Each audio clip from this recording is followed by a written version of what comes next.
Thank you, Mr. Bedford.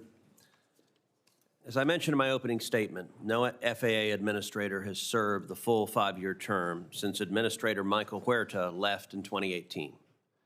The past 2 Senate-confirmed administrators left early, requiring acting administrators to serve, including for nearly 18 months under the Biden administration. If confirmed, will you commit to providing the FAA with stable leadership and to serving the full 5-year term? Mr. Chairman, I couldn't agree with you more that the inconsistency in leadership and the turnover that we've suffered over the last 25 years has to change, and I am committed to you, to this committee, to serving the full 5-year term. Terrific, thank you. The commercial space launch industry is critical to our national space program, to national security and global competitiveness. In the last few years, we have seen a massive surge in the demand for FAA-licensed commercial space launches, with more than 200 launches per year expected in the near future, which will add considerable strain to the airspace system. Nearly every user of the National Airspace System pays something back into the system to help cover their operational costs. Yet under current law, space launch companies do not, and there is no mechanism for them to pay, even if they wish to. The reconciliation text that this committee released last week creates a phased-in approach for commercial space companies over a period of 10 years to begin paying a user fee on FAA-licensed launches and reentries. As commercial spaceflight expands rapidly, so does its impact on the FAA's ability to operate the National Airspace System. This proposal accounts for that. Provided that there is an on-ramp, should commercial space companies pay to offset some of these costs? Thank you for the question, Chairman Cruz. I certainly don't want to get ahead of the administration and on policy issues, but I will confirm you're exactly right. Airline users, passengers, and airlines themselves pay significant taxes, and as I said in my opening statement, those taxes are designed to modernize our NAS. And one of the things that is absolutely critical in modernization is making sure we design a NAS that it can accommodate an increased cadence in space launch. So I certainly support where you're going with that. Thank you. Last week, President Trump issued executive orders to advance the integration of new aviation technology, such as drones, air taxis, and commercial supersonic aircraft into the airspace. I have long advocated for the FAA to take steps to move these technologies forward, including in last year's FAA reauthorization by creating the Center for Advanced Aviation Technologies.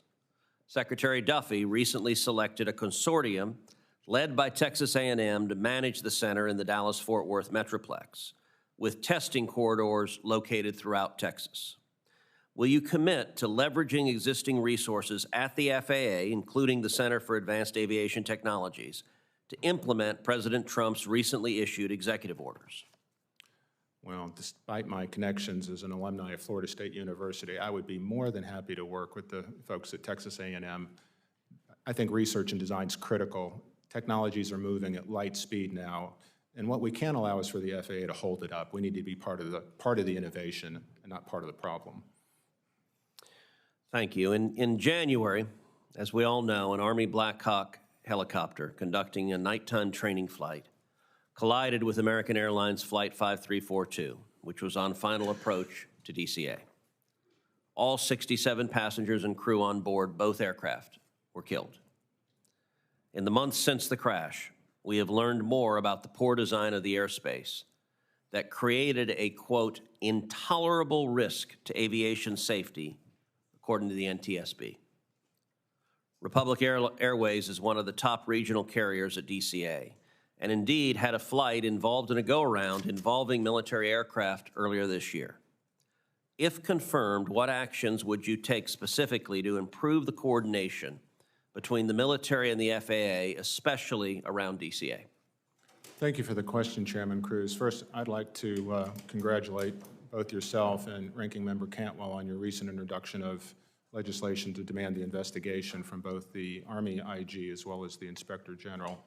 We need to shine a light on this. Transparency is going to help us find permanent solutions in terms of how we're managing the NAS. You're correct. At Republic Airways, we operate almost 150 movements a day, Here at Reagan National, we've had multiple, resolution advisories, 3, frankly, since the 29th of January. So the problems persist, and more work needs to be done.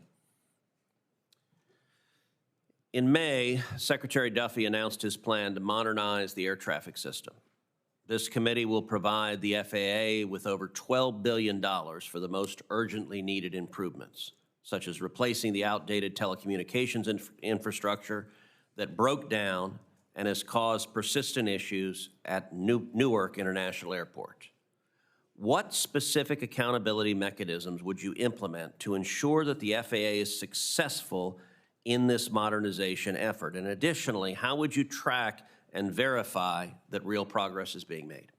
Well, thank you for the question, Chairman Cruz. I think in all of our office visits, and we talked about this, the accountability is going to be top of mind. And if confirmed, I will be the Chief Accountability Officer here. On the one hand, I could tell you we have an opportunity to bring commercial practices into the FAA in terms of how we run a competition using American manufacturers to take technology that exists today, not moonshot technology, but things that we're installing in Dubai today, making Dubai the world-class aviation system. That technology needs to be deployed here, and it needs to be deployed now. So I hope we can work on a bipartisan way. We'll develop the plan, the strategy to execute it. We'll develop the project management plan with clear lines of sight on the deliverables and the commitments that we will contractually demand of our commercial partners in installing the NAS. I will say this, just as an area of concern that I've had through my diligence in this process, our procurement process needs to change. We need to think more commercially. The men and women at the FAA are telling me that if we run the normal commercial process, we're going to be 3 years before we see anything showing up in the airspace. And I think in deference to the families that are with us today, we owe it to them to move quicker. I fully agree with that, and thank you for your leadership and willingness to serve. With that, I recognize Ranking Member Cantwell. Thank you. Mr. Bedford.